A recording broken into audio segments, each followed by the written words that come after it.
You meet a girl, you two start interacting, spending some time together during the day, having long conversations during the night. She tells you about her problems, dreams, and hobbies. Everything looks good until she sends you this. It's a picture of the guy she likes. My friend, you've just came across the most depressing area of a man's love life, the purgatory of relationships, a place full of useless hopes, the friend zone.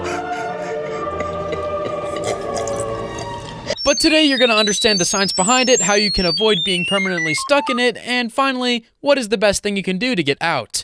I know this sounds like alpha male science, but trust me, it isn't. Here, we are using real science. There are 3 stages between the moment you meet a girl and the final moment when she either says that she loves you more than anything, or she gives you the participation trophy. There's the first impression, the evolving dynamic, and the final conclusion. Let's begin with the first impression. For us fellows, the first impression is pretty much immediate and decisive. You know from the first moments if you only want to be her friend or more than that. For them, it's a little more complicated. Mark Manson explained perfectly in his book that in your first interactions with a girl, she can be in 3 energy states. The first one is unreceptive. That means she is just not attracted to you and makes things very clear.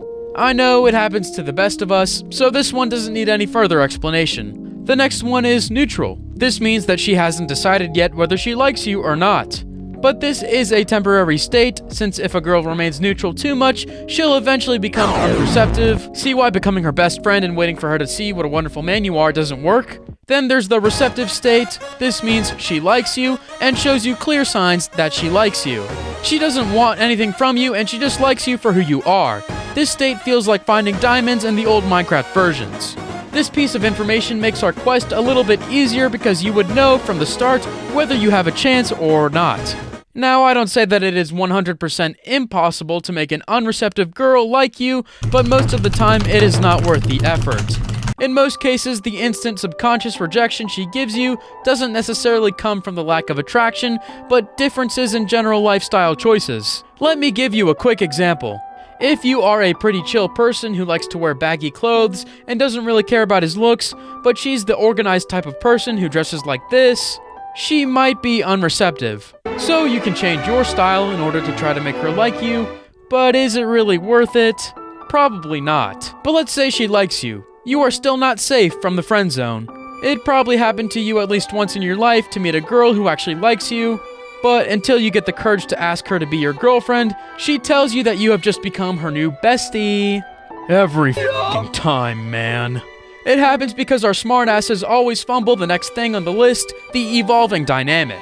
You see, most of our problems come from the fact that we assume we can interact with girls we like the same way we do with our homies.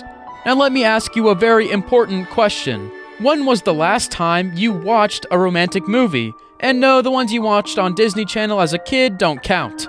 I'm talking about movies like 50 Shades of Grey, 365, and others like that. Yeah, the cringe ones, exactly. But what makes the male protagonists so special, besides the fact that they are played by the most gorgeous men alive? Fortunately for you, I can give you an example of a well-known character who is not from a romantic movie that resembles the archetype we are talking about. James Bond, aka 007. I know, it seems cliche, but still his approach is more appealing to us than what we see in those romantic movies. Now I want you to be honest, could you imagine a guy like Bond being put in the friend zone?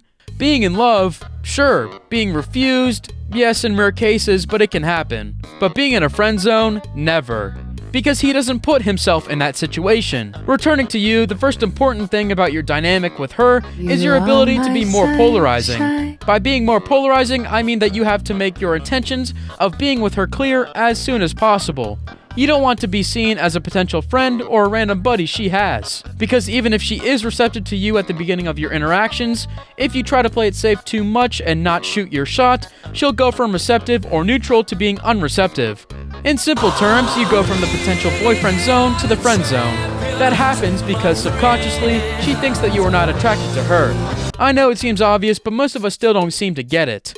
At the end of the day, like most animals, we have certain biological and psychological triggers that make us fall in love with someone. If she doesn't sense any sexual energy when talking to you, but instead feels the same vibe she gets from her girlfriends, the game is over. So if you make your intentions clear of being with her, she can become more receptive towards you or turn unreceptive. But it is a risk worth taking considering that the other choice has a 100% failure rate. Besides polarization, there's another thing that you have to do. You have to be honest. Now, listen, we all have been there, buddy. In those moments when you pretend that you agree with her on everything she says, when you tell her she's right all the time, when you don't say what you have on your mind, even though your thoughts can be read crystal clear on your face, those things are not helping you for 3 reasons. 1, she doesn't get to know you, the real you. 2, by just agreeing with everything she says, you become boring. I mean, do you want someone who would literally agree with you on everything? And finally 3, you look too nice, too agreeable. Earlier, we talked about those romantic movie archetypes. There's always some vampire, werewolf, a millionaire with a dark past, or just an outsider who gets the girl. So what do these stereotypes have in common? They are all rebels of some kind. Most of the time they are powerful characters with darker traits that are not afraid of arguing or even being violent if they want to protect the people they love. Kinda cringe if you ask me, but it's the reality. This can also be called disagreeableness, one of Jordan Peterson's favorite subjects. All of your life, you probably saw jerks getting the nice and cute girls you had crushes on, but being a jerk is not the secret. Yet usually these dudes are more disagreeable than normal guys. But why is it so important? Why are women biologically attracted to this kind of behavior? The answer is to maintain peace in their lives. Doesn't that make sense yet, huh? Well, Tony Stark said it best here. Okay, you're serious. My old man had a philosophy. Peace means having a bigger stick than the other guy. So sometimes you need a necessary evil to keep the real evil away. Because when you look overly nice, you look like the perfect victim. And when you are a victim yourself, you can't protect the ones you love. Biologically, she won't see you as a capable partner who can take care of her family, so you remain her clumsy friend. But this disagreement doesn't have to take over your personality. Don't be like those jerks. On the contrary, to get your maximum potential, you actually only need a part of your personality to be disagreeable and a part to be agreeable. So if she's receptive to you, and you do all those things we talked about earlier, you may finally get the girl in time. But there's one more thing I want to talk about. Because you clicked on this video, I'm assuming you are right now trapped in the friend zone and may think that all hopes are lost. But they are not.